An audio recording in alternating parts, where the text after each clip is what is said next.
Le manoir des Dubois, situé à une vingtaine de kilomètres au sud de Lyon, s'étendait sur des hectares de terrain boisé, comme une île silencieuse dans un océan de solitude.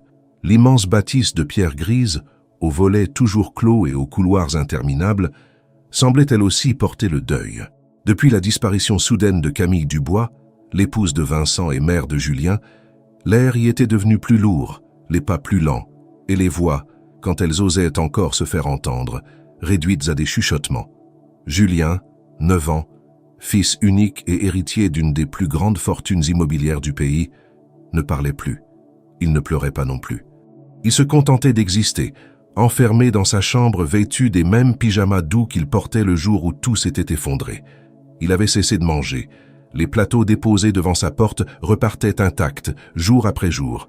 Il évitait tout contact visuel, toute présence humaine, comme si le monde extérieur était devenu une menace silencieuse.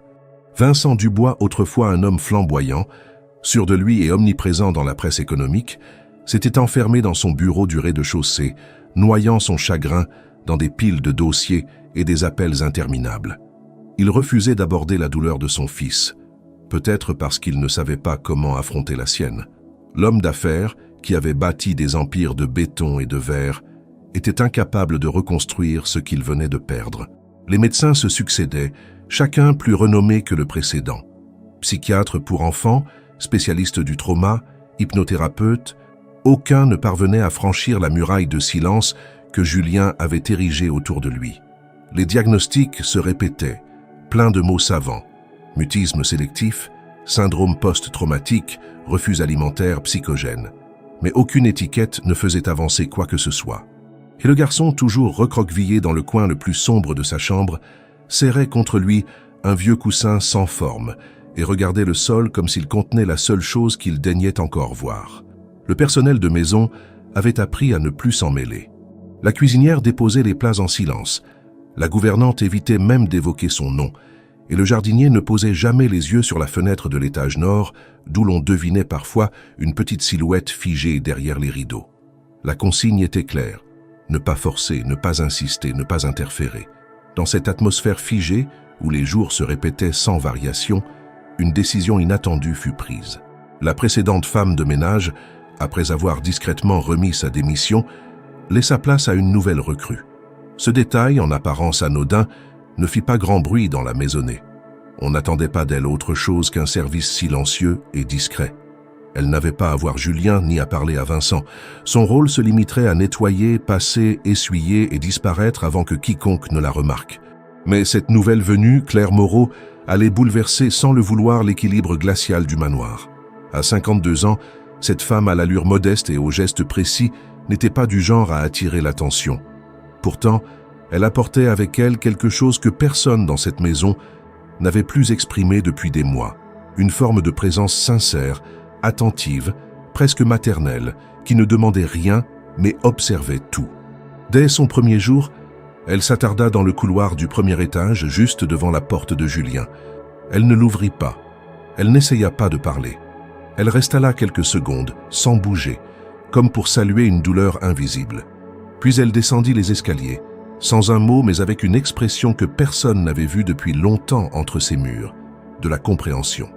Le manoir, jusque-là figé dans un éternel hiver émotionnel, sentit, sans pouvoir le nommer, un léger frémissement dans l'air, une présence différente, une respiration nouvelle, un minuscule écho au fond du silence.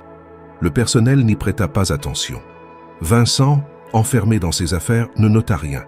Julien, lui, ne bougea pas. Mais quelque part, peut-être, une faille minuscule venait de s'ouvrir dans le mur épais de son mutisme. Claire, en franchissant les grilles du domaine, n'avait aucune idée de ce qui l'attendait. Elle pensait à son travail, à sa paix modeste, à sa vie simple dans un petit appartement à Villeurbanne. Elle n'avait pas de grandes ambitions, encore moins l'intention de s'immiscer dans les drames d'autrui. Mais parfois, les blessures se reconnaissent entre elles, et quand une cicatrice croise une plaie ouverte, il suffit d'un regard pour comprendre que certaines douleurs ne peuvent pas être ignorées. Ce soir-là, alors que le ciel de décembre s'assombrissait au-dessus du manoir, Julien restait muet comme chaque jour. Son père travaillait tard. Le personnel avait quitté les lieux. Et Claire, en silence, passait un chiffon humide sur une rambarde de bois, comme si ce geste simple pouvait effacer quelque chose de l'air lourd qui pesait sur les murs. Personne, pas même elle, ne savait encore ce qu'elle apporterait dans cette maison. Mais le destin, lui, semblait déjà avoir amorcé le début d'un changement. Le lendemain, une règle jamais enfreinte allait être brisée. Claire Moreau descendit du bus sous un ciel bas, d'un gris terne qui semblait ne jamais se dissiper au-dessus de la campagne lyonnaise. Elle referma son manteau de laine rapiécé et ajusta son écharpe. À ses pieds, la route étroite menait au portail en fer forgé du manoir du Bois, déjà visible à travers les arbres nus. Elle avait vu de nombreuses maisons dans sa vie, nettoyer des dizaines d'intérieurs riches ou négligés, mais jamais une bâtisse qui lui avait fait cet effet étrange dès la première vision. Une impression de beauté figée, presque morte, comme un corps immobile dont l'âme aurait déserté. On lui avait donné très peu d'informations. La précédente femme de ménage avait quitté son poste après une semaine seulement. Claire n'était pas du genre à poser des questions, mais elle avait vu la peur dans les yeux de celle qui partait. Un mélange de malaise profond et de soulagement. Elle-même ne craignait pas les silences ni les endroits tristes. Elle avait connu pire. Elle savait, par expérience, que la poussière des objets n'était jamais la plus difficile à nettoyer. Dès le seuil franchi, Claire sentit la différence. Le hall était impeccable, mais froid. Chaque meuble semblait être à sa place depuis toujours, sans jamais avoir été déplacé d'1 millimètre. L'air sentait la cire, le bois ancien et quelque chose d'autre, plus subtil, presque imperceptible, mais tenace, l'absence. Elle fut accueillie par la gouvernante, une femme sèche qui s'exprimait sans chaleur. On lui montra les lieux, les consignes, les horaires. On ne lui demanda rien de personnel, et personne ne se soucia de ce qu'elle pouvait penser. Elle était là pour exécuter. Rien de plus. Au cours de cette première journée, Claire nota ce que d'autres n'avaient peut-être pas vu ou n'avaient pas voulu voir. Ce n'était pas seulement le silence qui régnait, mais l'effacement méthodique de toute trace humaine. Les murs étaient décorés de tableaux coûteux mais impersonnels. Les couloirs étaient vides de vie. Et puis, il y avait cette porte, à l'étage, toujours fermée, toujours intacte, comme si personne n'osait la frôler. On lui dit que c'était la chambre de l'enfant. Julien. On ne parlait pas de lui, pas directement. Juste quelques mots échappés dans un couloir. Le petit ne mange toujours pas. Ou le médecin revient vendredi. Pour ce que ça vaut. Rien de plus. Il était comme une ombre à l'étage, une présence fantomatique que l'on évoquait sans prononcer son nom. Pourtant, Claire sentit presque immédiatement que quelque chose l'attirait vers cette pièce. Pas par curiosité, mais par instinct. Ce fut en passant le balai dans le couloir, alors que la lumière de l'après-midi faiblissait, qu'elle l'aperçut pour la première fois. La porte était entr'ouverte, à peine, et à travers l'interstice, elle vit une petite silhouette assise par terre, tournée vers le mur. Le garçon ne bougeait pas, il ne leva même pas la tête. Il semblait absorbé dans quelque chose que Claire ne pouvait ni voir ni comprendre. Elle ralentit son geste, mais ne fit aucun bruit. Elle resta quelques secondes immobile, sans s'approcher, puis continua son chemin. Mais elle sentit le regard du garçon, non pas sur elle, mais à côté d'elle, comme s'il percevait sa présence sans y réagir. Un regard lourd, brisé, qu'elle connaissait trop bien. Claire ne savait pas encore ce qui était arrivé à cette famille, mais elle n'avait pas besoin de détails pour comprendre la douleur d'un enfant qui avait décidé de se taire. Il n'y avait pas de mystère à percer, pas d'énigme à résoudre. Il y avait seulement une souffrance profonde et un isolement dans lequel on l'avait laissé s'enfoncer sans jamais tendre la main de manière sincère. En fin de journée, alors que la maison s'était à moitié vidée de son personnel et que la lumière naturelle avait cédé place à une pénombre douce et feutrée, Claire se permit une entorse discrète au protocole. Elle retourna à l'étage, un torchon propre à la main, et fit mine de s'occuper de la rampe. La porte de la chambre de Julien était maintenant fermée. Elle s'arrêta devant, leva la main et, sans réfléchir, effleura le bois de ses doigts. Puis elle parla. Pas fort, pas pour déranger. Juste quelques mots, lancés comme un message dans une bouteille. « Je m'appelle Claire, je suis nouvelle ici, je n'ai pas l'intention de te déranger. Juste, bonsoir. » Elle n'attendit pas de réponse. Elle savait qu'il n'y en aurait pas.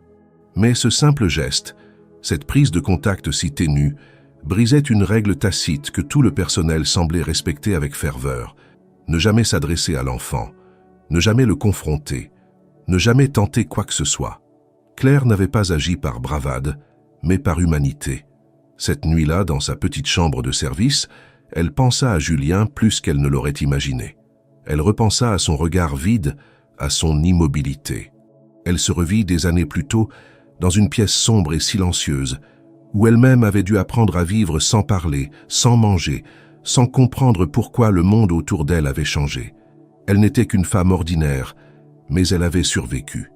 Et parfois, survivre donnait à ceux qui l'avaient défait une clé précieuse, celle de savoir reconnaître les signes chez les autres. Le lendemain, elle se leva plus tôt que prévu.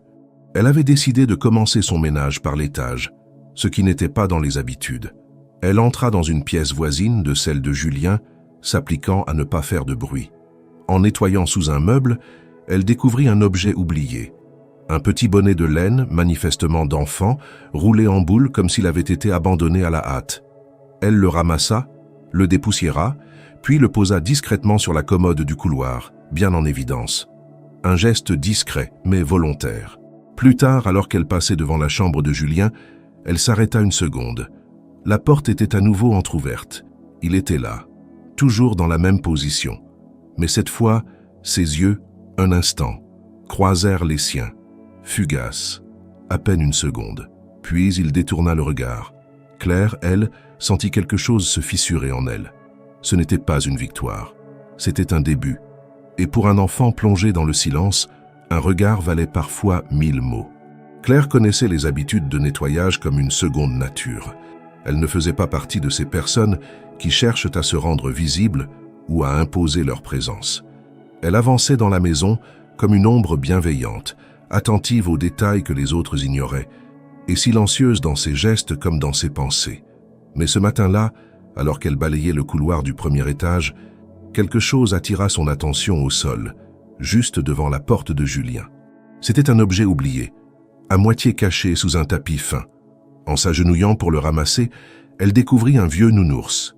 L'ours en peluche était petit, râpé, avec une couture lâchée sur le flanc droit et une oreille légèrement décousue. Il avait perdu sa couleur d'origine depuis longtemps, sans doute autrefois beige ou caramel, mais maintenant d'un gris triste marqué par le temps. Ce n'était pas un jouet de luxe, rien à voir avec les peluches décoratives que certains enfants riches reçoivent sans y attacher d'importance. Cet ours avait été serré, traîné, pleuré, probablement aimé jusqu'à l'usure. Claire le tenait avec précaution, comme si un geste brusque pouvait abîmer plus encore ce qui avait déjà tant vécu. Elle le tourna doucement dans ses mains. Sur une étiquette presque effacée, cousue à l'arrière, on distinguait à peine les lettres JD, brodées à la main. Sans le moindre doute, il appartenait à Julien. Elle hésita un instant devant la porte close, se demandant s'il valait mieux le laisser là, posé à l'extérieur, ou tenter de le rendre elle-même. Finalement, poussée par une intuition tranquille, elle frappa 2 fois doucement. Pas de réponse. Elle ouvrit la porte à peine, juste assez pour y glisser son visage. Julien était assis, comme toujours, dans un coin du tapis, les jambes repliées sous lui, le regard fixé sur le sol. Il ne leva pas la tête quand elle entra. Claire avança avec lenteur, ne parlant pas, ne faisant que poser l'ours en peluche à quelques pas de lui, sur une petite chaise à côté du lit. Elle ne resta pas. Elle recula, sortit de la pièce, referma la porte sans un bruit. Ce n'est que plus tard, en repassant devant la chambre, qu'elle remarqua quelque chose d'infime mais bouleversant. L'ours n'était plus sur la chaise. Il n'était plus visible du tout. Elle ralentit son pas, mais ne s'arrêta pas. Pourtant, au fond d'elle, une certitude s'était installée. Julien avait pris le jouet. Il l'avait reconnu. Et il avait réagi. Ce soir-là, alors que le reste du personnel avait terminé son service et que les couloirs du manoir replongeaient dans leur habituelle torpeur, Claire resta plus longtemps dans la cuisine, à nettoyer minutieusement les plans de travail. Ce n'était pas nécessaire, mais cela lui laissait le temps de réfléchir. Cet ours n'était pas un simple objet, c'était une encre, un lien avec quelque chose d'ancien, de précieux, peut-être même la dernière trace d'un monde que Julien avait perdu. Le lendemain matin, elle monta directement à l'étage avec ses chiffons, sa bassine d'eau tiède et son balai. En s'occupant de la chambre d'amis voisine, elle entendit un léger froissement, à peine audible, venant de la pièce de Julien. Rien de spectaculaire, juste un bruit de tissu déplacé. Peut-être un pas, peut-être un mouvement. Claire ne tenta pas d'écouter davantage. Elle savait que trop d'attention pouvait refermer les portes qu'elle espérait entr'ouvertes. Mais ce jour-là, elle prit une décision. Pendant sa pause de l'après-midi, elle retourna discrètement dans l'aile est, où étaient conservées les affaires d'entretien et quelques objets inutilisés. Là, elle trouva une trousse à couture. Elle ne savait pas très bien pourquoi elle la cherchait, mais elle agissait avec la conviction tranquille que cela comptait. Elle s'installa sur une chaise dans le couloir, face à la fenêtre donnant sur les arbres nus du jardin, et sortit l'ours de sa poche. Avec des gestes lents, elle entreprit de réparer la couture ouverte sur le flanc. Elle ne toucha pas à l'oreille décousue. Elle comprenait que certaines imperfections font partie des souvenirs. Mais refermer cette plaie de tissu, c'était une manière de prendre soin, pas de l'objet, de celui qui le serrait contre lui. Lorsqu'elle eut terminé, elle retourna à la chambre de Julien et frappa à nouveau. Toujours sans réponse. Elle ouvrit comme la veille, s'avança jusqu'à la chaise et y reposa l'ours. Cette fois, elle murmura « Il est réparé.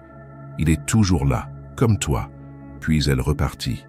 Un peu plus tard, alors qu'elle nettoyait le grand miroir de l'entrée, elle aperçut Vincent Dubois qui descendait l'escalier, le visage tiré, les yeux cernés. Il traversa le hall sans même la regarder, parlant dans son téléphone à voix basse. Il semblait fatigué ailleurs, comme s'il vivait dans une autre maison, loin de celle où il marchait chaque jour. Claire le suivit du regard, puis reprit son travail. Elle n'attendait rien de lui, mais elle savait qu'à ce rythme, le silence allait engloutir non seulement son fils, mais lui aussi. Le soir venu, Claire retourna dans sa chambre, tira le rideau, s'assit sur le lit. Elle repensait à Julien, au fait qu'il avait pris l'ours, à ce que cela pouvait signifier. Un mouvement intérieur, une mémoire qui remonte, une main, même tremblante, qui accepte encore de serrer quelque chose.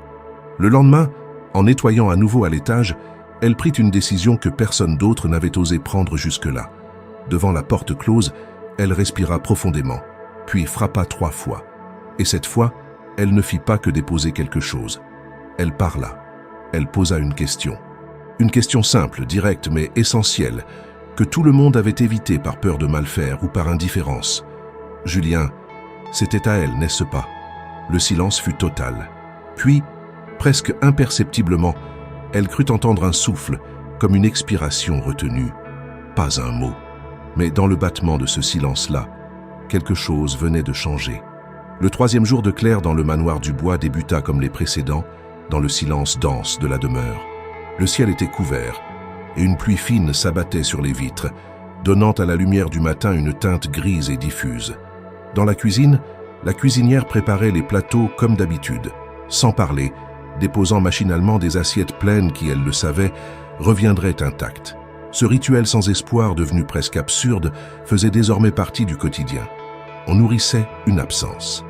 Claire observa en silence les gestes de la cuisinière, puis prit un plateau, mais au lieu de suivre le protocole en le montant directement à la chambre de Julien, elle fit quelque chose de différent.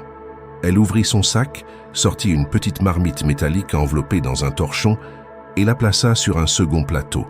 Ce n'était pas le repas prévu, ce n'était pas du tout ce qui figurait sur la fiche diététique que le médecin avait transmise. C'était un plat simple, modeste, qu'elle avait préparé chez elle la veille au soir. Du riz, des lentilles et un morceau de carotte rôtie, cuisiné à la manière de sa mère, avec un peu d'ail et un filet d'huile d'olive.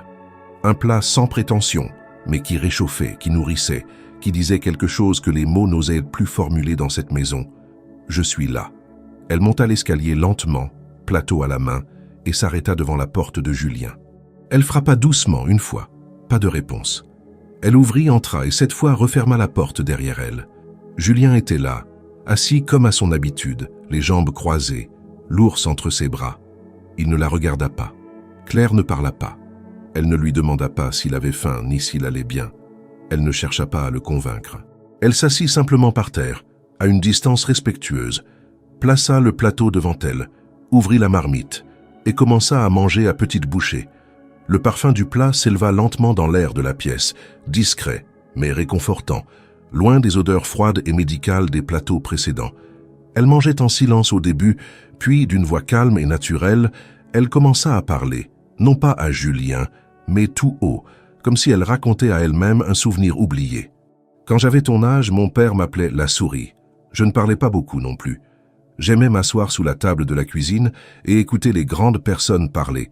C'était mon monde à moi. Ce plat, là, c'est celui que ma mère faisait quand on n'avait plus grand-chose dans les placards. Elle disait que ça faisait du bien au cœur. Elle continua à manger tranquillement, sans attendre de réaction. Julien ne parlait pas. Il ne bougeait pas. Mais Claire sentit quelque chose. Peut-être un regard furtif, peut-être un frémissement dans ses épaules. Elle ne se retourna pas pour vérifier. Elle savait que dans certains silences, le moindre geste brusque peut tout refermer. Elle termina son assiette, replaça le couvercle sur la marmite et avant de se lever dit simplement « Je reviendrai demain. Si tu veux, je peux en apporter encore, ou autre chose. Dis-moi rien si tu préfères, je comprendrai. » Puis elle sortit. Plus tard dans la journée, alors qu'elle nettoyait un placard oublié au fond du couloir de l'aile ouest, elle découvrit quelque chose d'étrange. Derrière des boîtes de linge de maison, au fond d'un meuble à tiroir, un petit carton mal refermé semblait déplacé. En l'ouvrant, elle trouva des lettres, soigneusement pliées, rangées par date. Certaines portaient l'entête d'un hôpital, d'autres n'étaient que des pages blanches remplies d'une écriture douce et arrondie. Claire parcourut brièvement le haut d'une des lettres et s'arrêta immédiatement en lisant un prénom, Julien. Elle comprit rapidement ce qu'elle avait entre les mains. Ces lettres n'avaient jamais été postées. Elles avaient été écrites par la mère de Julien, probablement dans les derniers mois de sa vie.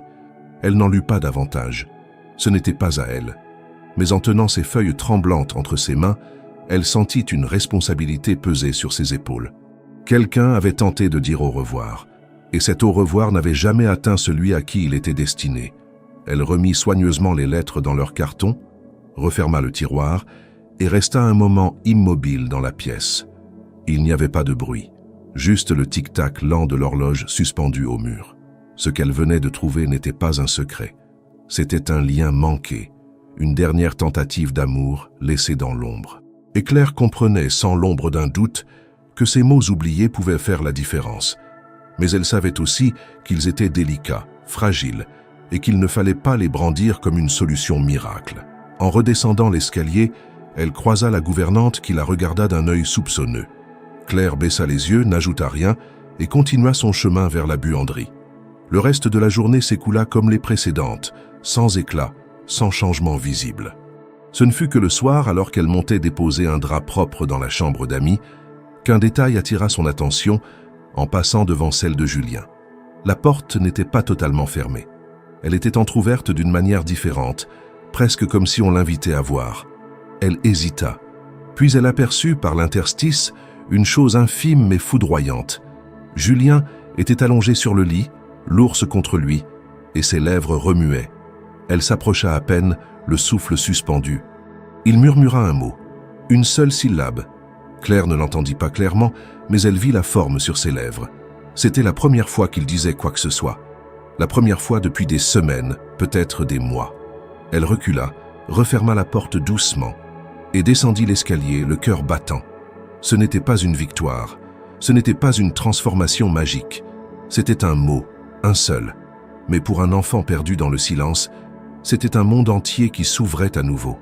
Le lendemain, dès que la lumière matinale filtra à travers les rideaux épais du manoir, Claire retourna dans le petit débarras où elle avait trouvé la boîte de lettres la veille. Tout le manoir dormait encore, sauf peut-être Julien, dont elle ne pouvait deviner les heures d'éveil depuis le début. Elle s'agenouilla devant le meuble en bois brut, tira le tiroir avec précaution, comme si chaque geste pouvait troubler l'équilibre fragile d'un passé que personne n'avait voulu affronter. La boîte était là, exactement à la même place. Claire la sortit, la posa sur ses genoux, l'ouvrit doucement. Les lettres, toujours parfaitement pliées, formaient une pile modeste, mais poignante. Elle en prit une, au hasard. L'encre bleue avait légèrement pâli, mais l'écriture restait lisible, fluide, élégante. À la première ligne, elle vit le prénom de Julien écrit avec tendresse, suivi de mots simples mais bouleversants. « Mon petit amour, si tu lis cette lettre, c'est que je ne suis plus là. » Claire referma aussitôt la feuille, le souffle court. Elle n'avait pas le droit d'aller plus loin, ce n'était pas à elle, ce n'était pas sa douleur. Mais elle savait qu'en cet instant, elle tenait entre ses mains quelque chose de vital. Ce n'était pas un témoignage, c'était un adieu inachevé, une tentative de transmission interrompue, une voix que le garçon n'avait jamais entendue. Elle remit la lettre dans la boîte, puis replaça celle-ci dans le tiroir, à la même place. En quittant la pièce, elle sentit le poids de la décision qu'elle aurait à prendre bientôt. Elle n'en parla à personne. Elle ne montra rien. Mais durant toute la journée, elle observa Julien, avec une attention accrue. Lorsque le moment du déjeuner arriva, elle suivit son nouveau rituel. Elle monta son plateau, accompagné cette fois de petites pommes de terre sautées, cuites avec du thym et une touche de beurre. Elle frappa doucement, entra, s'installa au sol et mangea en silence. Julien ne parlait toujours pas, mais il la regardait plus franchement qu'avant. Et surtout, il ne détournait plus les yeux lorsqu'elle entrait dans la pièce. Après le repas, elle resta un moment en silence, assise à quelques pas de lui. Puis, sans le regarder, elle dit « J'ai trouvé quelque chose hier, quelque chose qui t'appartient. » Elle ne sortit rien de sa poche, ne montra aucun objet. Elle voulait qu'il comprenne que ce n'était pas un jeu, ni une promesse de guérison. C'était une vérité douloureuse et précieuse qu'il devait être prêt à entendre. Julien ne répondit pas, mais son regard se fixa plus intensément sur elle. Il tenait toujours son ours, mais ses doigts tremblaient légèrement. Claire se leva, rangea ses affaires et sortit sans en dire davantage. Ce n'est que dans l'après-midi que tout bascula. Alors qu'elle pliait du linge dans la buanderie, elle entendit des pas précipités dans le couloir. Des pas d'homme. Vincent Dubois, manifestement agité, entra dans la pièce sans frapper. Il tenait une feuille de papier à la main. Son visage était fermé, tendu. Il lui montra la feuille, qu'elle reconnut aussitôt. C'était une des lettres qu'elle avait replacées dans la boîte. « C'est vous qui avez fouillé dans mes affaires ?» Claire le regarda droit dans les yeux. Elle ne se justifia pas. Elle n'avait pas honte. « J'ai trouvé cette lettre dans le débarras, avec d'autres. Elles étaient abandonnées. Je ne les ai pas lues. J'ai juste vu qu'elles étaient destinées à Julien. » Vincent serra les mâchoires. Il avait le regard de quelqu'un qui vacille entre deux sentiments, la colère d'avoir été exposé et la peur de devoir affronter ce qu'il fuyait. Vous n'aviez pas le droit. Peut-être pas. Mais je crois que vous non plus n'aviez pas le droit de les lui cacher. Il ne répondit pas tout de suite. Il baissa les yeux vers la feuille, puis les releva vers elle. Son ton changea légèrement. Vous croyez qu'une lettre changera quoi que ce soit? Il ne parle pas, il ne mange pas, il est comme figé. Claire s'approcha d'un pas. Ce n'est pas une lettre, c'est la voix de sa mère. Il ne l'a pas entendue depuis qu'elle est partie. Vous avez tout essayé. Les médecins, les médicaments, les routines. Vous enterrez votre chagrin sous des dossiers. Mais lui, il n'a rien. Juste ce silence. Vous croyez que ça suffit à un enfant? Vincent resta figé. On lisait sur son visage un mélange de fatigue, de culpabilité et d'incertitude. Il semblait au bord de dire quelque chose, mais n'en trouvait pas la force. Claire poursuivit. « Je ne vous demande pas de me croire. Donnez-lui juste la chance de décider par lui-même. » Il ne répondit pas. Il sortit de la pièce, la lettre toujours à la main. Claire retourna à ses tâches. Elle ne savait pas ce que Vincent ferait. Mais pour la première fois, elle avait l'impression que quelqu'un d'autre dans cette maison avait été obligé de regarder la douleur en face. Le soir venu, alors qu'elle terminait de nettoyer l'escalier principal, elle vit Julien dans l'entrebâillement de sa porte. Il ne dit rien mais la regarda avec une intensité nouvelle. Il tenait toujours son ours. Ses lèvres remuaient doucement, comme s'il répétait quelque chose sans le dire à voix haute. Elle s'approcha sans entrer et s'accroupit à sa hauteur. « Julien, tu te souviens de sa voix ?» Il baissa les yeux. Puis, dans un souffle, presque imperceptible, il murmura « Maman ». Ce fut tout, mais c'était immense. Ce mot, ce murmure, suffisait à tout bouleverser. Claire se releva, les yeux humides, et partit sans rien ajouter. Cette nuit-là, elle sut que le moment était venu. Le lendemain, elle déposerait la lettre. Le lendemain matin, la pluie avait cessé, mais l'air restait humide et chargé d'une lourdeur presque palpable. Le manoir, bien que toujours silencieux, semblait différent. Claire, dès son réveil, sentit que quelque chose s'était déplacé dans les équilibres invisibles de la maison. Elle prépara ses affaires comme d'habitude, rangea les draps propres, vérifia la liste des tâches du jour, mais son esprit était ailleurs. Aujourd'hui, elle allait franchir une frontière que personne n'avait encore osé approcher pleinement. Elle monta à l'étage avec lenteur, une lettre soigneusement pliée dans une enveloppe simple entre ses mains. Ce n'était pas elle qui l'avait écrite, mais la femme dont la voix, trop longtemps retenue, attendait enfin d'être entendue. Elle savait que donner ce papier à Julien, ce simple geste, n'était pas sans conséquence. Cela allait bousculer des défenses construites à la hâte, des peurs maintenues à distance, des choix silencieux faits au nom de la protection. Lorsqu'elle atteignit la porte de la chambre, elle s'arrêta un instant, inspira profondément, puis frappa doucement. Comme les jours précédents, il n'y eut pas de réponse, mais elle entra. Julien était assis sur le lit, adossé contre le mur, les jambes repliées, l'ours serré contre lui. Il leva les yeux vers elle, sans surprise. Il l'attendait. Claire ne parla pas tout de suite. Elle s'approcha à pas lents puis s'agenouilla au sol devant lui. Elle tendit l'enveloppe à deux mains. « C'est pour toi. Elle l'a écrite pour toi. » Julien la fixa, puis baissa les yeux vers la lettre. Il ne la prit pas. Pas encore. Claire ne força rien. Elle resta là quelques secondes, puis se leva, déposant l'enveloppe à côté de lui sur le lit. « Tu peux la lire quand tu veux, ou ne pas la lire. C'est toi qui choisis. » Elle sortit de la pièce sans bruit. Mais à peine avait-elle refermé la porte derrière elle qu'une voix sèche et pleine de tension résonna dans le couloir. « Vous êtes allé trop loin. » Claire se retourna lentement. Vincent Dubois était là, vêtu d'un costume sombre, la mâchoire contractée, le regard glacé. Il descendait visiblement de son bureau et avait dû assister à la scène depuis l'ombre de l'escalier. Il s'avança vers elle à grands pas. « Vous n'aviez pas le droit d'entrer dans sa chambre avec ça. Vous n'êtes pas médecin. Vous n'êtes pas psychologue.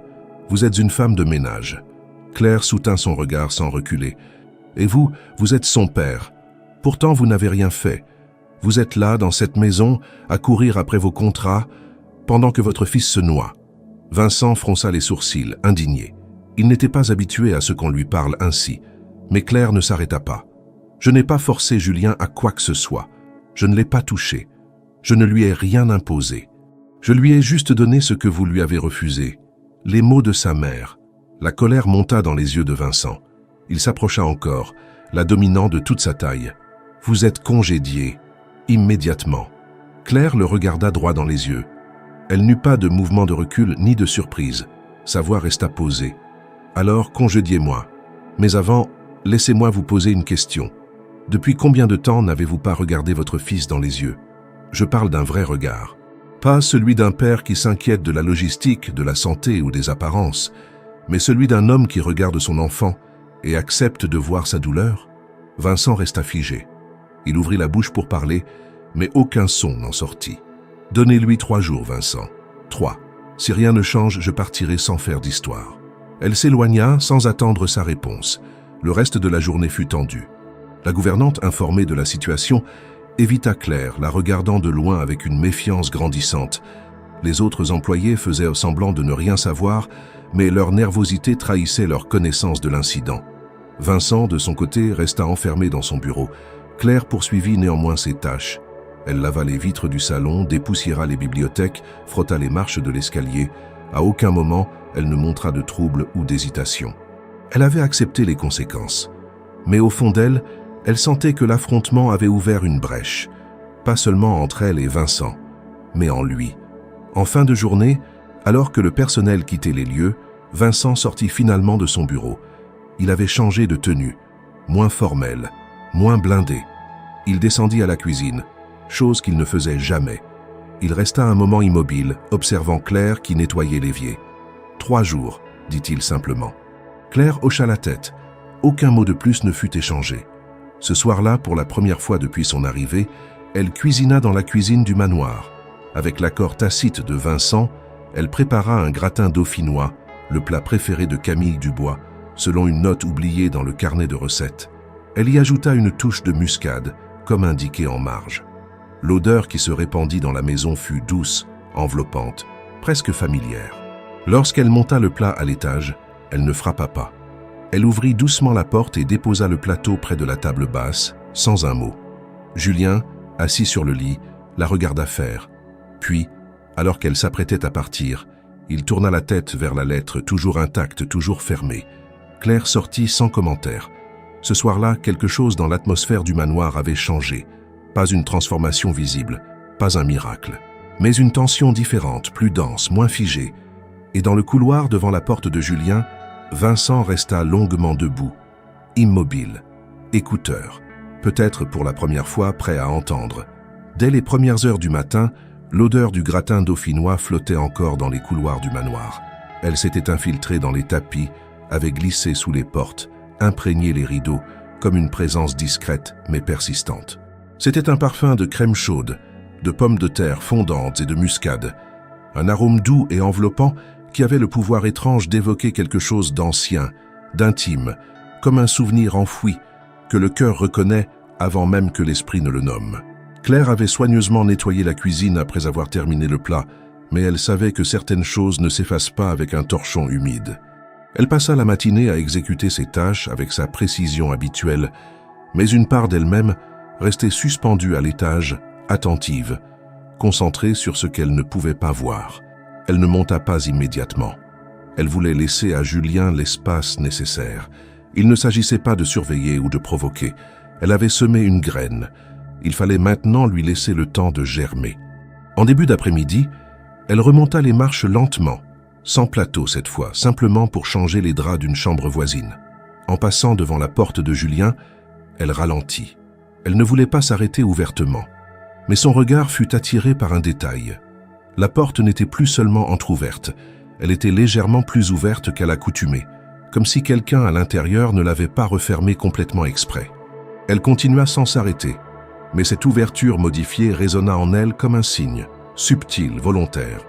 Quand elle revint 1 heure plus tard, elle portait un petit bol vide. Elle frappa 2 fois, entra et vit le plateau de la veille posé sur le sol avec le plat couvert. Elle s'approcha, s'accroupit et souleva doucement le couvercle. Il restait un peu de gratin, mais une partie avait clairement été mangée. Une portion modeste, à peine quelques bouchées. Pourtant, aux yeux de Claire, c'était immense. Julien, assis sur son lit, la regardait. Il ne parlait toujours pas, mais son regard était fixe, stable, ancré dans le moment présent. Il ne fuyait plus, il n'évitait plus. Il ne se protégeait plus derrière l'invisibilité. Claire lui sourit légèrement, sans trop insister, puis elle reprit le plat et sortit, le cœur étrangement apaisé. Dans l'escalier, elle croisa la gouvernante qui, en l'apercevant, s'arrêta net. « Il a mangé ?» demanda-t-elle, incapable de cacher sa surprise. Claire hocha simplement la tête sans en dire plus. Le bruit se répandit vite dans la maison. Les gestes du personnel étaient un peu plus fluides, les voix un peu moins tendues. On ne disait rien à voix haute, mais l'information circulait. Julien avait mangé. Pas beaucoup, pas un repas complet, mais assez pour que les équilibres changent. C'était une percée que personne n'avait anticipée. Ce fut dans l'après-midi que tout se cristallisa. Alors que Claire nettoyait le parquet du salon principal, une jeune employée de maison chargée du courrier et des courses entra en courant dans la pièce, visiblement émue. « Je l'ai vu. Il était à la fenêtre. » Claire leva les yeux, calmement. L'employé reprit. « Julien. Il était debout. Il regardait dehors. Il a même touché la vitre. » Le silence s'installa. Claire remercia d'un signe de tête, puis se remit au travail. Mais elle ne put empêcher un léger frisson de la traverser. Julien debout. Julien regardant le monde extérieur.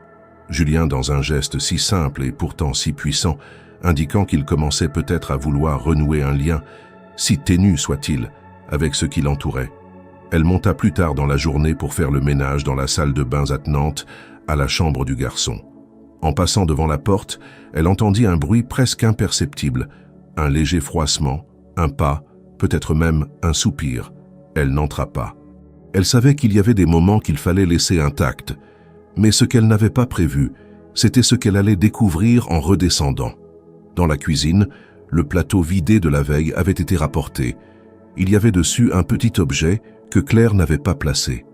Un morceau de papier plié en 4. Elle l'ouvrit. Il ne contenait pas de mots, seulement un dessin fait au crayon. Un plat, une assiette, un petit enfant assis sur une chaise, un ours posé sur la table. C'était maladroit, tremblé mais clair. Julien avait dessiné la scène du repas. Il l'avait vue, il l'avait retenue, et il avait voulu la redire à sa manière. Claire resta longtemps debout, le dessin entre les doigts. Elle sentit une chaleur monter en elle, silencieuse et profonde. Il ne parlait pas encore, mais il exprimait. Il n'écrivait pas, mais il communiquait. Il n'était plus figé dans son silence. Il s'ouvrait, par gestes, par signes, par fragments. Plus tard, alors qu'elle allait monter pour ranger la chambre d'amis, elle vit Vincent, encore en chemise, adossé au mur du couloir du rez-de-chaussée. Il semblait perdu dans ses pensées, son regard fixé sur le sol. Lorsqu'il l'aperçut, il s'approcha. « On m'a dit qu'il avait mangé, dit-il. » Claire répondit simplement « Un peu, oui. » Il hocha la tête, les traits tirés. Puis il ajouta, plus bas, « Vous avez raison. Je n'ai pas su faire. Je n'ai pas su quoi dire. Je croyais que le silence était une forme de protection, mais peut-être que c'est une prison. » Claire ne répondit pas. Il n'attendait pas vraiment une réponse. Il parlait enfin à voix haute. Il reconnaissait ce qu'il avait longtemps refusé de voir. Ce soir-là, Claire prépara à nouveau le gratin, sans en avertir personne. Elle le monta à l'étage avec le même soin que la veille. Lorsqu'elle entra dans la chambre, Julien était déjà assis, les yeux tournés vers elle. Il ne parla pas, mais il tapota doucement le sol à côté de lui. Une invitation. Claire s'assit. Elle posa le plat. Elle mangea quelques bouchées. Julien la regardait. Il ne toucha pas encore le plat, mais il n'avait pas besoin de le faire. Ce qu'il offrait maintenant, c'était sa présence, son attention. Son silence n'était plus une barrière, c'était un terrain d'attente, une terre en friche, prête à accueillir quelque chose de nouveau. Le lendemain, le manoir s'éveilla sous un ciel clair mais sans chaleur. Les rayons du soleil traversèrent les fenêtres comme un trompe-l'œil de bonheur, éclairant sans réchauffer, dessinant sur les murs les ombres du passé encore bien vivantes. Claire, fidèle à son rythme habituel, entama sa routine dans le silence coutumier, mais cette fois avec une vigilance accrue. Elle ne laissait rien au hasard. Chaque signe de Julien devenait une boussole pour orienter ses gestes, et les progrès récents, même discrets, avaient insufflé une forme d'espoir mesuré qu'elle s'efforçait de ne pas transformer en attente. Lorsque l'heure du déjeuner approcha, elle prépara une nouvelle portion de gratin, y ajoutant cette fois un peu d'emmental pour en relever le goût, pensant qu'une variation subtile pourrait piquer la curiosité du garçon. Elle monta le plateau, frappa comme toujours, entra. Julien l'attendait, assis près de la fenêtre ouverte. Il ne détourna pas les yeux, ne se réfugia pas dans le silence défensif qu'il avait tant cultivé les premières semaines. Il ne parla pas non plus, mais il la suivit du regard, calmement. Claire s'assit comme la veille, ouvrit le plat, mangea quelques bouchées. Julien finit par se pencher légèrement, saisit une fourchette et prit un petit morceau. Il le mâcha lentement, les yeux baissés. Claire resta muette. Ce geste, à lui seul, suffisait à remplir toute la pièce. Mais quelques heures plus tard, tout vacilla. Claire était dans la buanderie, pliant des serviettes, lorsqu'un bruit inhabituel la tira de sa tâche. Une porte claqua quelque part dans la maison, puis un murmure étouffé. Elle reconnut la voix de Vincent, plus dure que d'ordinaire. Par instinct, elle se dirigea vers l'escalier. À mesure qu'elle approchait du palier, elle entendit les derniers mots d'une conversation que Vincent avait visiblement voulu garder privée, mais que les murs du manoir avaient trahi. Il parlait à un homme qu'elle ne connaissait pas, probablement un avocat ou un conseiller. Si ça continue, il faudra envisager un internement. Il ne peut pas rester ici éternellement dans cet état. Je n'ai pas le choix. Je suis seule. Claire s'immobilisa, glacée. Elle ne vit pas le visage de Julien, mais elle savait qu'il était dans sa chambre, que les portes n'étaient pas insonorisées, que ce genre de phrase, même chuchotée, pouvait détruire des semaines de lente reconstruction. Elle resta figée, les lèvres serrées, avant de redescendre lentement. Elle ne dit rien à personne. Elle retourna à la cuisine, rangea les ustensiles, nettoya une fois encore des surfaces déjà propres. Mais son cœur battait plus vite, et l'inquiétude s'accrochait à elle comme une seconde peau. En fin d'après-midi, elle monta pour vérifier si le plateau du repas avait été touché. La porte de la chambre de Julien était à nouveau fermée, complètement. Elle frappa. Aucune réponse. Elle attendit, frappa une deuxième fois. Rien. Elle posa l'oreille contre le bois. Pas un bruit. Elle entra, lentement. Julien était là, recroquevillé dans un coin du lit, l'ours serré contre lui, les yeux grands ouverts, vides. Le plateau était intact. Pas une bouchée n'avait été prise. Le plat refroidi, l'emmental figé en surface, témoignait de l'abandon brutal du fragile élan de la veille. Claire s'approcha, s'accroupit, mais il ne la regarda pas. Il semblait ailleurs, retourné dans cette zone muette et froide qu'elle avait mis tant de soin à effriter. Elle resta là un moment, ne parla pas. Elle savait que toute tentative de mot serait vaine. Julien n'était plus présent, il s'était retiré. Elle quitta la pièce, redescendit et chercha un endroit pour se poser. Elle s'assit dans la cuisine, seule. Le manoir semblait avoir perdu toute lumière, malgré le soleil encore haut dans le ciel. Le soir venu, elle retourna dans le débarras où elle avait trouvé les lettres de Camille. Elle les prit toutes, les relut en silence, jusqu'à ce qu'elle tombe sur l'une d'elles, plus courte que les autres, plus directe, presque pressée. Une lettre où la mère écrivait en date de quelques jours avant son décès « Je sais que ton père a peur, Julien, mais moi je n'ai plus peur. Je veux que tu continues à goûter la vie, les plats, le monde, même quand moi je ne serai plus là. Je veux que tu restes gourmand de la vie, même si elle fait mal. » Claire serra la lettre entre ses mains. C'était le moment. Elle ne pouvait plus attendre. L'enfant que Vincent menaçait, même sans intention directe, d'arracher à sa seule zone de sécurité, devait avoir une arme, un dernier mot, une vérité qui ne venait pas d'un adulte rationnel mais d'une mère disparue. Le poids de cette décision n'était plus discutable. Elle monta immédiatement. Elle frappa. Aucune réponse. Elle entra. Julien n'avait pas bougé. Elle s'assit à ses côtés, posa la lettre pliée sur ses genoux. Celle-ci, c'est la dernière. Elle est pour maintenant. Julien ne bougea pas. Claire attendit. Longtemps. Puis, sans un mot, elle sortit.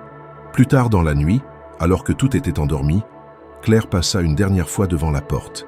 Elle n'entendit rien, ne vit rien. Mais le lendemain matin, lorsqu'elle monta avec le plateau du petit déjeuner, elle découvrit la lettre ouverte sur le lit. Et Julien, allongé sur le dos, les yeux humides, l'ours toujours dans ses bras. Il ne dit rien. Mais les murs de sa prison semblaient avoir pris une première fissure.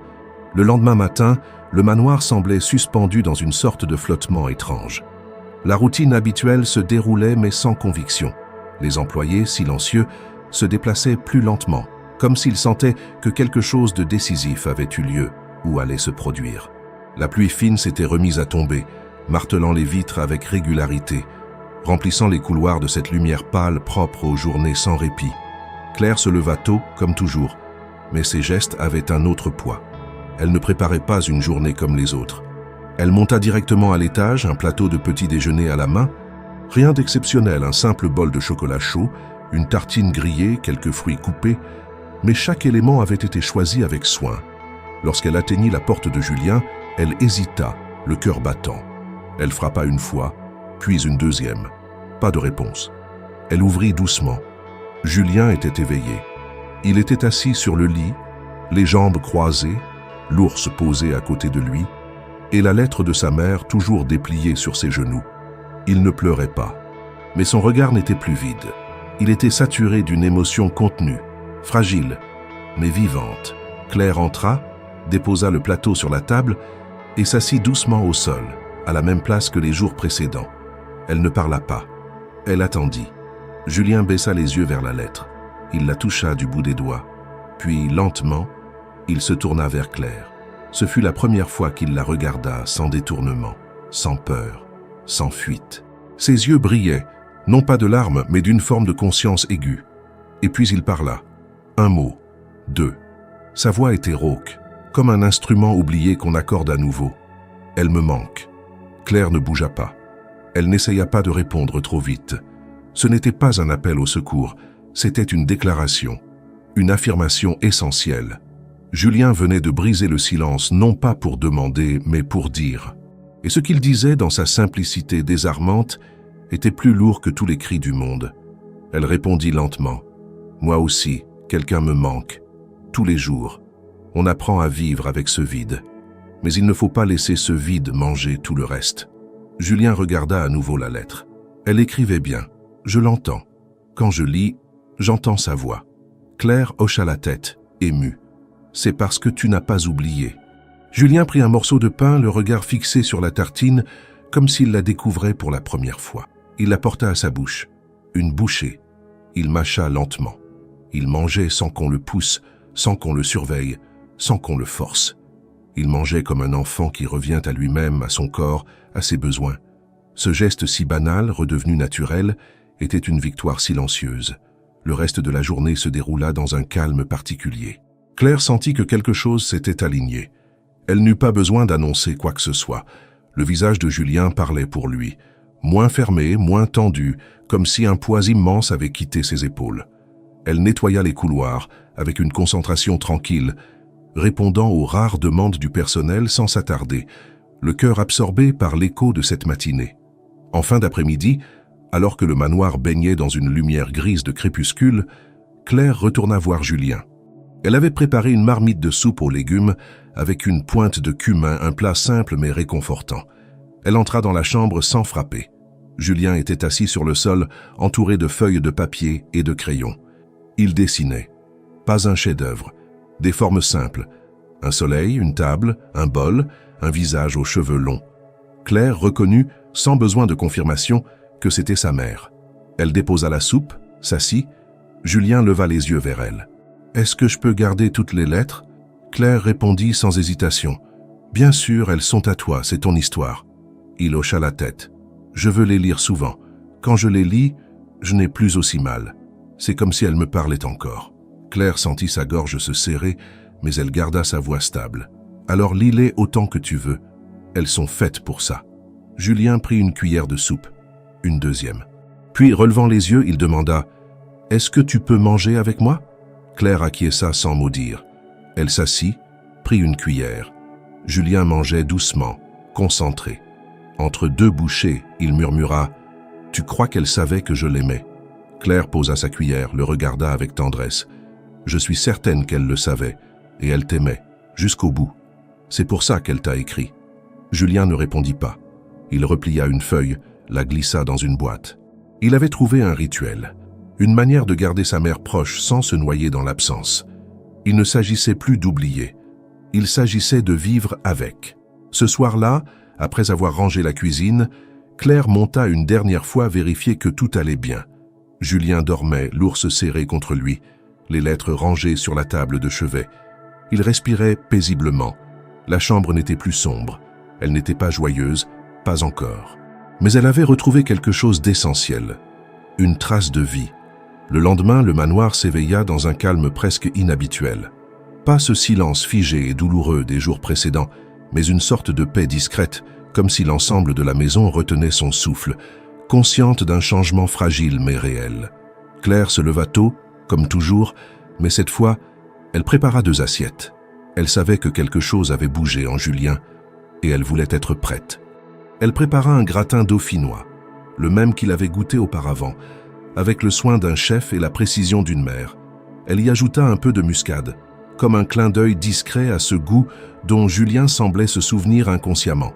Lorsqu'elle monta à l'étage avec le plateau, elle sentit, à peine arrivée sur le palier, que la chambre n'était plus fermée comme avant. La porte était entrebâillée et de l'intérieur, elle entendit un léger bruissement. Elle frappa tout de même par respect, puis entra lentement. Julien était assis sur le sol face à la petite table basse qu'elle avait déplacée quelques jours plus tôt.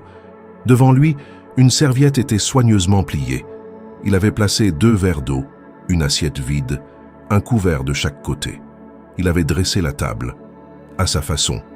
Il leva les yeux vers Claire et dans un souffle presque timide mais assuré, il dit « Tu peux manger ici, avec moi ?» Claire ne répondit pas tout de suite. Elle sentit dans sa poitrine une chaleur étrange faite de surprise, de tendresse, d'une joie qu'elle s'efforça de ne pas laisser trop paraître. Elle posa le plateau, s'assit lentement, s'assura que tout était stable, puis servit les assiettes. Julien la regardait, attentif à chacun de ses gestes. Il prit sa fourchette, et ensemble, ils commencèrent à manger. Ils ne parlèrent pas beaucoup. Ils n'en étaient pas encore là. Mais le silence avait changé de nature. Il n'était plus défensif. Il était calme, partagé, presque complice. Claire ne posait pas de questions. Elle attendait que chaque mot vienne de lui, s'il venait. Elle savait que le moindre geste volontaire, comme celui de l'avoir invité à s'asseoir, représentait une avancée immense. Julien mangea lentement, mais il termina son assiette, et au moment de poser sa fourchette, il murmura « C'est comme quand maman cuisinait. L'odeur. » Claire sourit, les yeux légèrement brillants. « C'est pour ça que je l'ai refait. Je voulais que tu t'en souviennes, si c'était possible. » Julien hocha la tête. « C'est pareil. C'est pas exactement pareil, mais c'est comme si elle était là. Un petit peu. » Ils restèrent là encore un moment, assis dans ce coin de chambre qui ressemblait de plus en plus à un abri, à une reconstitution modeste d'un monde autrefois heureux. Lorsque Claire se leva pour débarrasser, Julien se leva aussi. Il l'aida à empiler les assiettes.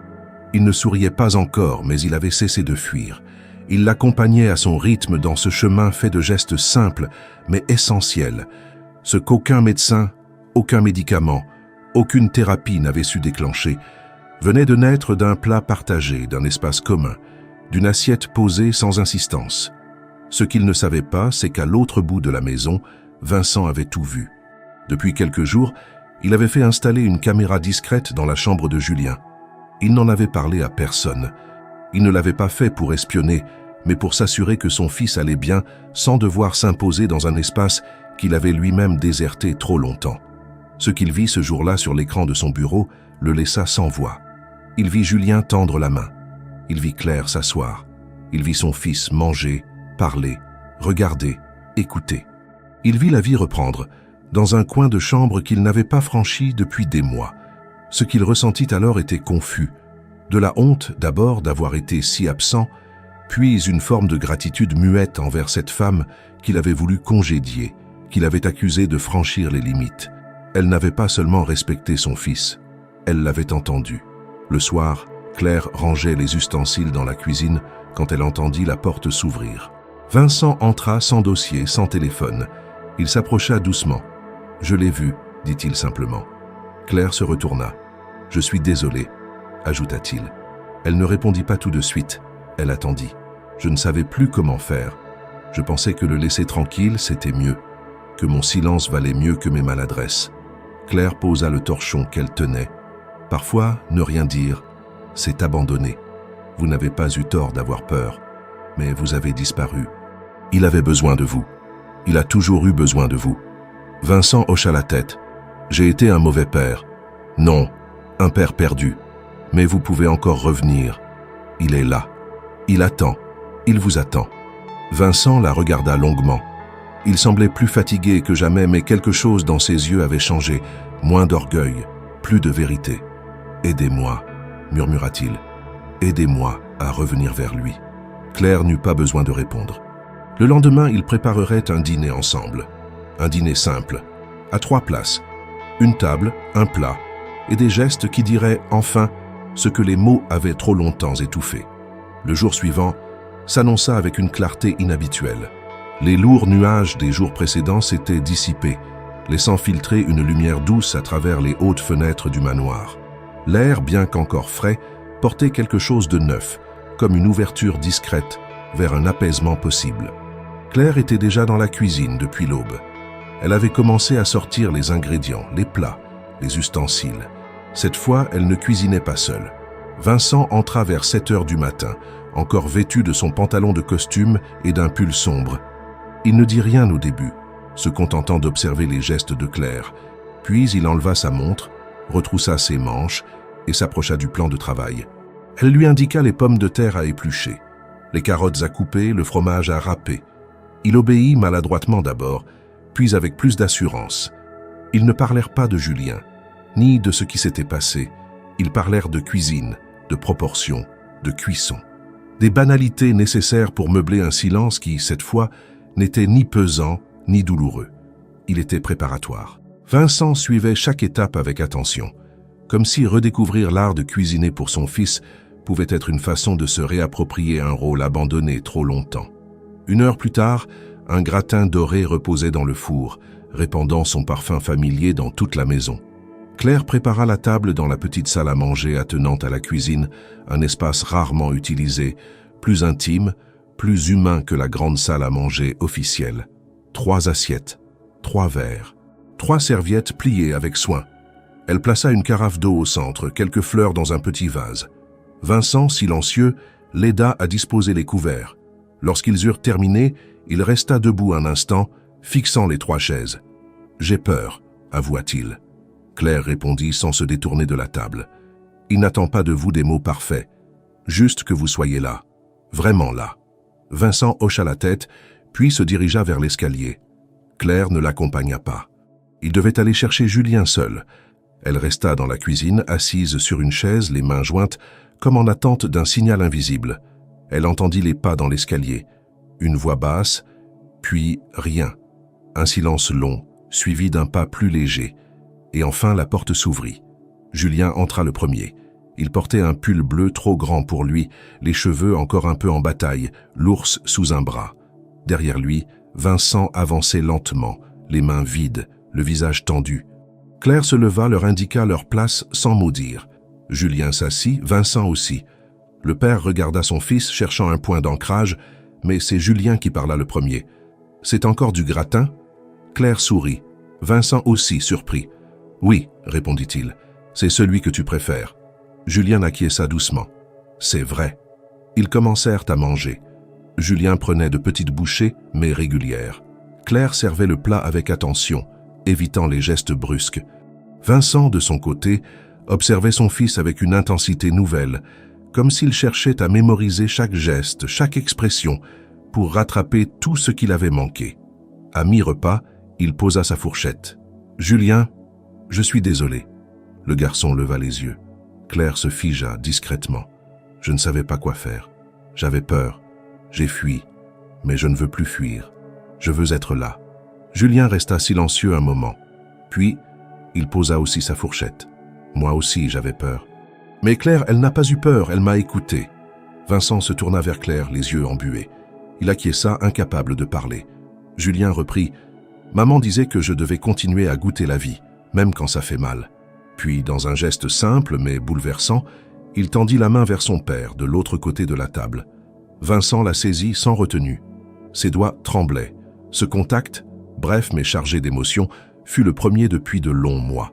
Claire détourna les yeux pour leur laisser l'instant.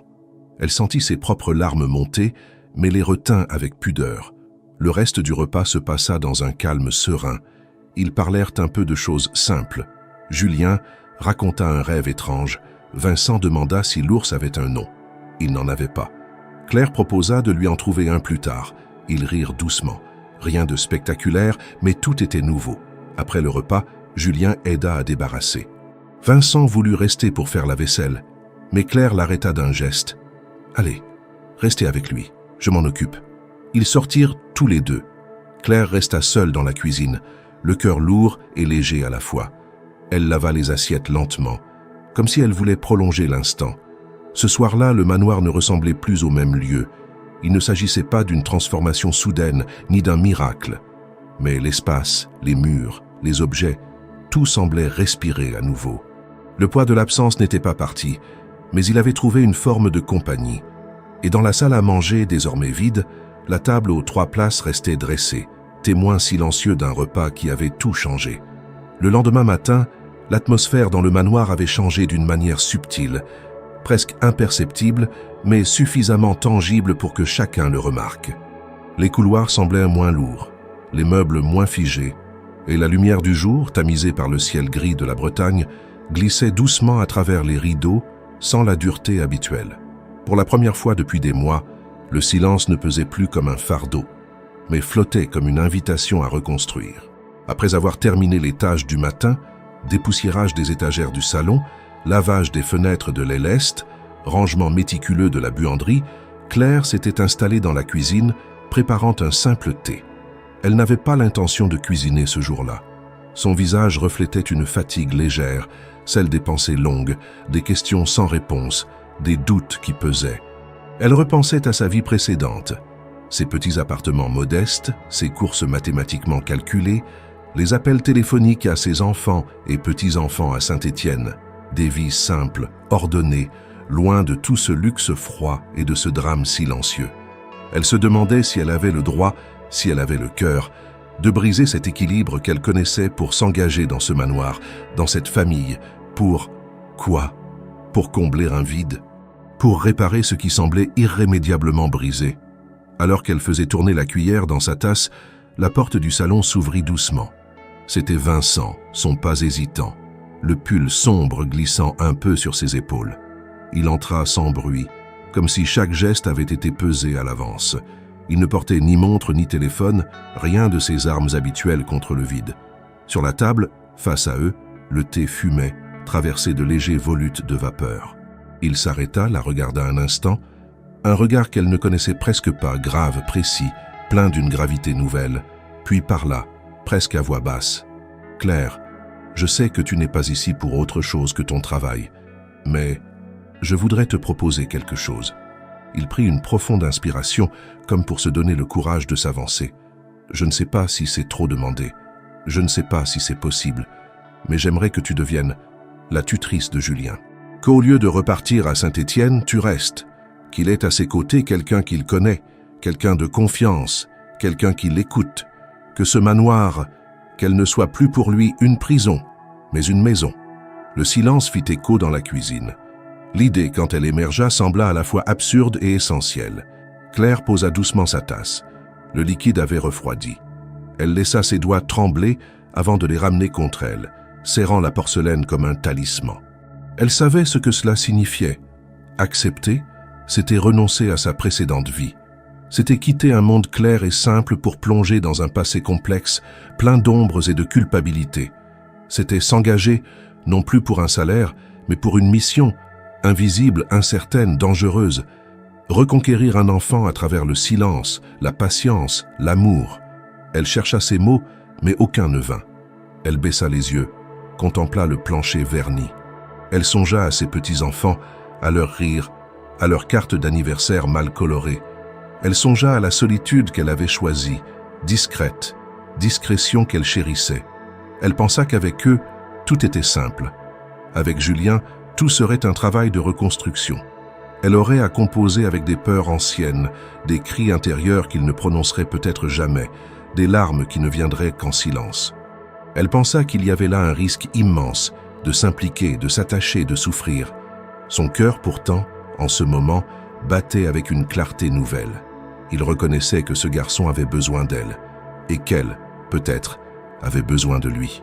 Quand elle releva les yeux, elle vit Vincent l'observer, anxieux, espérant une réponse. Elle sentit la chaleur monter en elle, fragile, tremblante. Elle inspira, puis expira, comme on ouvre une fenêtre pour laisser entrer l'air frais. « Je ne peux rien promettre ce soir, » dit-elle d'une voix calme mais ferme. « Je veux réfléchir, j'ai besoin de temps. » Il hocha la tête, soulagé malgré tout. « Prends tout le temps qu'il faut. Je veux juste qu'on ne referme pas la porte avant d'avoir essayé. » Il marqua une pause, puis ajouta « Julien mérite ça. Et moi aussi. » La journée se poursuivit sous ce signe hésitant. Un projet fragile planté au milieu d'un quotidien tentant de redevenir normal. Mais au soir, quand Claire retourna dans sa chambre de service, elle trouva sur son oreiller une petite enveloppe. Elle la ramassa, le cœur surpris. Aucun nom n'y figurait. À l'intérieur, un dessin. À peine esquissé, maladroit, mais chargé de sens. 3 silhouettes autour d'une table. Un petit garçon qui tenait un ours, une femme assise à côté de lui et un homme de l'autre côté. La table portait une assiette, un gratin fumant. Les 3 visages dessinés étaient tournés les uns vers les autres. C'était naïf, presque enfantin, mais très clair. Sous le dessin, en lettres simples, un mot, « Merci », et un petit cœur maladroit. Les mains de Claire tremblèrent. Elle relut le mot, regarda le dessin. Son ventre se noua. Ce n'était pas seulement un dessin, c'était une réponse, une demande silencieuse, fragile, essentielle, une confiance offerte, une main tendue. Elle resta assise là, longtemps. Le silence ce soir-là n'était plus lourd, il devenait une attente, l'attente d'un choix. Le lendemain, peut-être, elle donnerait sa réponse. Mais cette nuit, dans l'ombre de la chambre, le cadeau posait les premières pierres d'une famille possible. Non pas reconstruite sur le passé, mais fondée sur la présence, le courage et l'amour, discret, simple, réel. Le matin suivant, une fine brume enveloppait les jardins du manoir. Les arbres, silencieux et humides, semblaient observer avec gravité le calme qui s'était installé dans la grande demeure. Dans la chambre de Claire, tout était resté immobile pendant la nuit. Le dessin trouvé la veille, posé sur sa table de chevet, avait veillé sur elle comme un témoin muet d'une décision encore à prendre. Elle s'était endormie tard, le cœur agité, et s'était réveillée plus tôt que d'habitude, comme si quelque chose en elle avait refusé de laisser la question en suspens plus longtemps. Elle se leva lentement, plia ses draps, rangea méthodiquement sa petite chambre, puis descendit à la cuisine. Là, le silence régnait encore. Ni Vincent ni Julien ne s'étaient levés. Elle en profita pour sortir une feuille de papier, un crayon, et écrivit quelques lignes à ses enfants. Pas une explication, ni un long message. Juste une phrase. « Je pense que je vais rester encore un peu. Il y a ici un enfant qui m'apprend à vivre autrement. » Elle glissa la lettre dans une enveloppe, puis la posa sur la petite étagère près de la porte, là où elle laissait toujours les messages à poster. Lorsqu'elle remonta à l'étage, un plateau à la main, elle s'arrêta un instant devant la chambre de Julien. La porte était encore fermée, mais à travers le bois, elle sentit une présence calme. Elle frappa doucement, entra et le vit assis sur son lit, l'ours contre lui. Il la salua d'un hochement de tête, puis montra la table basse. Claire comprit qu'il voulait reprendre ce rituel qu'ils avaient reconstruit ensemble, celui des repas partagés, des silences habités, des regards qui disaient tout. Ils mangèrent ensemble, sans se presser. Julien avait préparé 2 verres d'eau, 2 serviettes, 2 assiettes vides. Claire remplit les assiettes, puis s'installa. Julien mangea avec appétit. Il commenta le goût des pommes de terre, demanda si elle mettrait du fromage la prochaine fois. Claire répondit, sourire aux lèvres, qu'elle le laisserait râper le fromage lui-même. Il rit. Un vrai rire, léger, rapide, mais entier. Pour la première fois depuis son arrivée, elle entendit dans ce rire la présence d'un enfant libéré, même un instant, de sa tristesse. Après le repas, Julien se leva sans un mot, se dirigea vers son petit bureau, fouilla dans un tiroir et revint avec une enveloppe. Il l'attendit à Claire sans parler. Elle la prit, surprise, puis regarda le nom écrit à l'encre bleue, Claire. En dessous, un mot, merci. Elle ouvrit l'enveloppe. À l'intérieur, un dessin comme celui de la veille, mais plus travaillé. Les 3 personnages étaient là, autour d'une table, cette fois dessinés avec plus de détails. Le garçon tenait la main de la femme. L'homme les regardait avec douceur. En bas, quelques lignes maladroites, écrites avec application. « Tu as ouvert la porte. Tu n'as pas crié. Tu n'as pas eu peur. Tu es resté. Maintenant, j'ai envie que tu restes encore. J'aime quand tu cuisines. J'aime quand tu parles sans attendre. Je veux que la maison sente toujours le gratin. Je veux que tu sois là. » Claire sentit sa gorge se nouer. Elle replia la lettre avec précaution, la serra contre elle quelques secondes, puis regarda Julien. « Tu veux que je reste ?» Il hocha la tête, puis il ajouta dans un souffle « C'est mieux quand tu es là. » Elle le regarda, bouleversée. À cet instant, elle sut qu'il n'y avait plus de choix à faire. La décision s'était imposée d'elle-même. Rester n'était plus un acte de charité, ni un sacrifice. C'était une évidence, un prolongement naturel de ce qu'ils avaient construit ensemble, pas à pas, jour après jour, sans bruit, sans éclat. Elle n'avait plus à chercher un sens ailleurs. Il était là, dans cet enfant, dans ces mots rares, dans ces gestes prudents, dans cette maison en train de redevenir un foyer. Plus tard dans la journée, Claire s'assit avec Vincent dans le petit salon. Elle lui tendit la lettre de Julien. Il la lut lentement, sans parler. Lorsqu'il eut fini, il releva les yeux, visiblement ému. « Il t'a choisi, dit-il. » Claire hocha la tête. « Moi aussi, je l'ai choisi. » Vincent ne dit rien de plus. Il se leva, lui serra la main, doucement, avec gratitude. Il n'y eut pas besoin de discours. Les décisions les plus profondes n'en nécessitent pas.